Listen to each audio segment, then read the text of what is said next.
नमस्कार, स्वागत है आपका चुनाव आज तक पर। मैं हूं रवीश पाल सिंह। मध्य प्रदेश में विधानसभा चुनाव के लिए प्रचार थम गया है। कल 17 नवंबर को 230 विधानसभा सीटों के लिए मतदान होना है, लेकिन आज हम आपको चुनाव आज तक पर बताएंगे कि आखिरकार 15 नवंबर की शाम 6 बजे जब चुनाव प्रचार थमा तो आचार संहिता जो 9 अक्टूबर को लगी थी, तब से लेकर के अगले 36 दिनों में किस राजनीतिक दल ने सबसे ज्यादा सभाएं की, किस नेता की सभाएं सबसे ज्यादा हुई, कौन सबसे ज्यादा जनता के बीच पहुंचा। उसके बाद हम आपको बताएंगे कि आखिरकार मध्य प्रदेश इतना जरूरी क्यों था विधानसभा चुनाव के लिहाज से कि प्रधानमंत्री नरेंद्र मोदी से लेकर कांग्रेस के राष्ट्रीय अध्यक्ष मल्लिकार्जुन खड़गे हों, प्रदेश के मुख्यमंत्री हों या फिर कांग्रेस और भाजपा के तमाम बड़े चेहरे हों, सब ने अपनी पूरी ताकत मध्य प्रदेश में झोंक दी थी।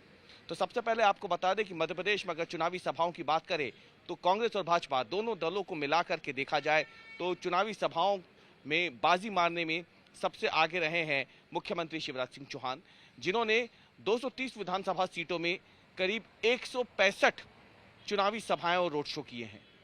ये किसी भी राजनीतिक दल में किसी नेता की तरफ से किया गया अब तक का सबसे अधिक प्रचार रहा है। 165 सीटों तक पहुंचे हैं मुख्यमंत्री शिवराज सिंह चौहान। लेकिन दूसरे नंबर पर रहे हैं कमलनाथ। कमलनाथ जो है वो करीब 114 सीटों तक पहुंचे हैं, जहां पे उन्होंने चुनावी सभाएं की हैं और लोगों से, जनता से कांग्रेस के पक्ष में वोट करने की अपील की है।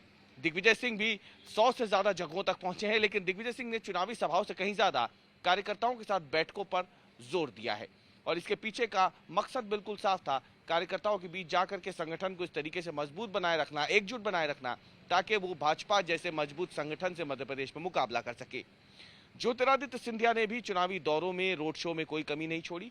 ज्योतिरादित्य सिंधिया ने आचार संहिता लगने के बाद से लेकर चुनाव प्रचार थमने तक करीब 80 सभाएं और रोड शो किए हैं। इनमें से ज्यादातर ग्वालियर चंबल अंचल में रहे हैं, जहां पे ज्योतिरादित्य सिंधिया का खासा प्रभाव माना जाता है। 2018 के विधानसभा चुनाव में भी ज्योतिरादित्य सिंधिया ने ग्वालियर चंबल संभाग पे ध्यान केंद्रित किया था और इसका फायदा कांग्रेस को ग्वालियर चंबल संभाग में देखने को मिला था, जहां 35 में से 26 सीटें 2018 विधानसभा चुनाव में कांग्रेस ने जीती थी। लेकिन अब समय बदल चुका है। ज्योतिरादित्य सिंधिया भारतीय जनता पार्टी में शामिल हो चुके हैं।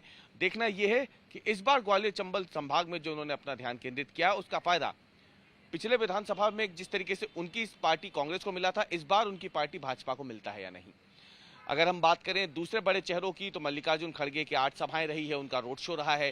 प्रियंका गांधी की 10 सभाएं मध्य प्रदेश में रही हैं, राहुल गांधी की 9 सभाएं रही हैं। इसके अलावा अगर देखा जाए तो प्रधानमंत्री नरेंद्र मोदी, जिनके नाम पे इस बार भाजपा ने पूरा चुनाव लड़ा है, उनकी 15 सभाएं बीते कुछ दिनों में मध्य प्रदेश में हुई हैं। आचार संहिता लगने से पहले प्रधानमंत्री पहले ही 11 बार मध्य प्रदेश का दौरा कर चुके थे और तब ये सवाल उठ रहा था कि आखिरकार ताबड़तोड़ दौरों के पीछे प्रधानमंत्री की रणनीति क्या है।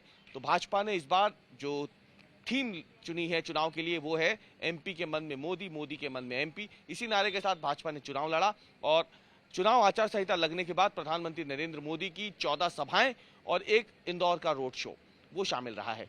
अमित शाह ने भी 21 सभाएं और रोड शो किए हैं। कुल मिला के देखा जाए तो कांग्रेस और भारतीय जनता पार्टी के तमाम बड़े चेहरों ने अपनी पूरी ताकत मध्य प्रदेश विधानसभा चुनाव के लिए झोंक दी थी।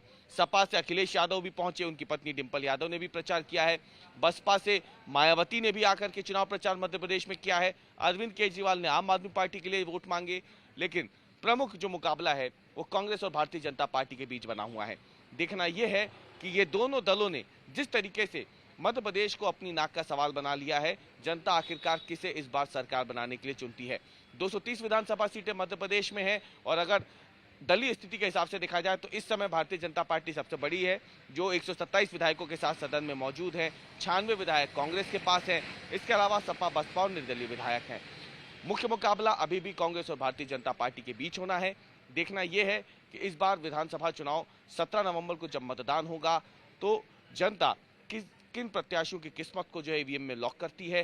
3 दिसंबर को मतगणना होनी है और दोपहर होते होते 3 दिसंबर की दोपहर होते होते स्थिति लगभग साफ हो जाएगी कि मध्य प्रदेश में सरकार कांग्रेस बना रही है या भारतीय जनता पार्टी बना रही है। एक तरीके से देखा जाए तो मध्य प्रदेश एक महत्वपूर्ण राज्य है, क्योंकि लोकसभा सीटों के लिहाज से भी, क्योंकि अगले साल लोकसभा चुनाव होने हैं।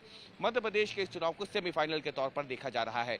मध्य प्रदेश में न केवल 230 विधानसभा सीटें हैं जो 5 राज्यों में चुनाव होने उनमें सबसे ज्यादा, बल्कि अगले साल होने वाले लोकसभा चुनाव के लिहाज से भी देखा जाए तो इन्हीं 5 राज्यों में राजस्थान, छत्तीसगढ़, मध्य प्रदेश, तेलंगाना और मिजोरम, यहाँ पर भी अगर देखा जाए तो सबसे ज्यादा लोकसभा सीटें मध्य प्रदेश में ही हैं, 29 लोकसभा सीटें। और इसीलिए कांग्रेस और भारतीय जनता पार्टी दोनों ने मध्य प्रदेश को एक तरीके से अपनी नाक का सवाल बना लिया था।